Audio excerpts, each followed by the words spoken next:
അതെ, കഴിഞ്ഞ ദിവസം വന്ന വലിയ വാർത്ത MT പറഞ്ഞ ആ ഒരു കാര്യം, അതുമായിട്ട് ബന്ധപ്പെട്ട് ഒരുപാട് ഇപ്പോൾ CPIM പറയുന്നു അത് സംസ്ഥാന സർക്കാരിനെ അല്ല മുഖ്യമന്ത്രിയെ അല്ല എന്ന് പറയുന്നു. അതേസമയം BJPയും UDFും പറയുന്നു അത് അങ്ങനെ തന്നെ. ഒരു മണിക്ക് നമ്മുടെ കമന്റിൽ ഒരാൾ പറഞ്ഞു ഈദി അമീനെ കുറിച്ചാണ്.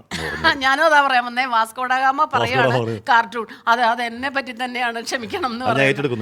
ഞാൻ ഏറ്റെടുക്കുന്നു എന്ന് പറയുന്നു. അങ്ങനെ ട്രോളും പരിഹാസവും ഒക്കെ ആ വാർത്ത തുടരുന്നുണ്ട്. അതിനിടയിൽ MT മുഖ്യമന്ത്രി പിണറായി വിജയനെ വേദിയെടുത്ത് MT വാസുദേവനാരുടെ വിമർശനം, അതിൽ രാഷ്ട്രീയവാദം അവസാനിക്കുന്നില്ല.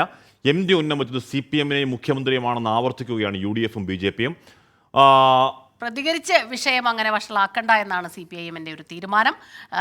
ദീപക് ധർമ്മടം ചേരുന്നുണ്ട് വിവരങ്ങളുമായി. MT ഇക്കാര്യത്തിൽ പിന്നീട് ഒരു പ്രതികരണവും നടത്തിയിട്ടില്ല. Good morning Deepak.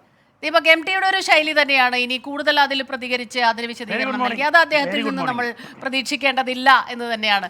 ഇനി ആരെന്ത് പറഞ്ഞാലും എന്തൊക്കെ രാഷ്ട്രീയവാദം ഉണ്ടായാലും MT അതിൽ ഒരു വ്യക്തത വരുത്താൻ പോകുന്നില്ല ഡിഡി, അല്ലേ?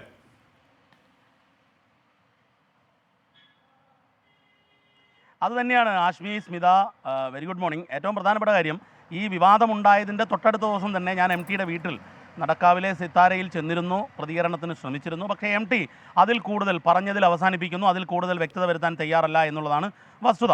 മാത്രവുമല്ല MTയുമായി അതിനുശേഷം സംസാരിച്ചു എന്ന് പറഞ്ഞാണ് സുധീർ കുമാർ പറഞ്ഞത് ഇത് MT സംസ്ഥാന സർക്കാരിനെയാണ് ഉദ്ദേശിച്ചതെന്ന്.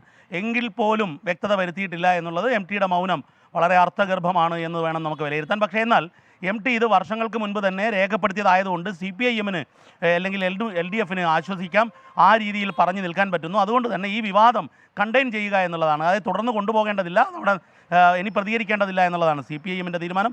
പക്ഷേ എന്നാൽ ഇന്ന് ഈ വിവാദങ്ങൾക്കിടയിൽ KLF സമാപിക്കുന്നു. സമാപന ദിവസം CPIMൻ്റെ പോളിറ്റ് ബ്യൂറോ അംഗം ബൃന്ദ കാരാട്ട് എത്തുന്നു. ബൃന്ദ കാരാട്ട് സാധാരണഗതിയിൽ ഇത്തരം വിഷയങ്ങളിലെല്ലാം പ്രതികരിക്കാറുള്ളതാണ്. അതുകൊണ്ട് ബൃന്ദ എങ്ങനെ പ്രതികരിക്കുമെന്ന് കാത്തിരുന്ന് കാണേണ്ടതാണ്.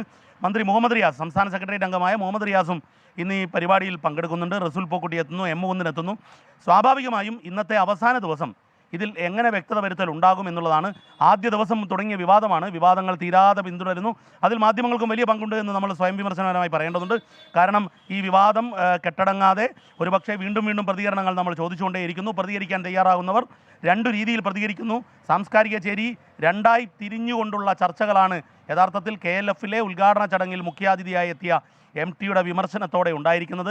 സമീപകാലത്തൊന്നും തന്നെ കേരളത്തിൻ്റെ സാഹിത്യ സാംസ്കാരിക മേഖലയിൽ നിന്നും ഇത്തരത്തിലൊരു രാഷ്ട്രീയ വിവാദം ഉണ്ടായിട്ടില്ല എന്നുള്ളത് കൂടി ഈ KLFൻ്റെ ഈ വിവാദ വേദിയായി മാറി എന്നുള്ളതും എടുത്തു പറയേണ്ടതാണ്. ഏതായാലും ഇന്ന് സമാപിക്കുകയാണ്. സമാപന സമ്മേളനത്തോടനുബന്ധിച്ച് എന്തൊക്കെ ഉണ്ടാകാൻ പോകുന്നു എന്ന് കാത്തിരുന്നു കാണാം നമുക്ക്. ഹാഷ്മി, സ്മിത. ശരി ദീപക് സത്യം പറഞ്ഞാൽ ഈ KLF ലിറ്ററേച്ചറാണ്, സാഹിത്യമാണ്, നമുക്കറിയാവുന്ന ഇഷ്ടപ്പെടുന്ന ഒരുപാട് സാഹിത്യകാരന്മാർ ഒരുമിച്ച് വരുന്ന സ്ഥലമാണ്. എനിക്ക് സത്യം പറഞ്ഞാൽ അത് മിസ് ചെയ്യുന്നുണ്ട്.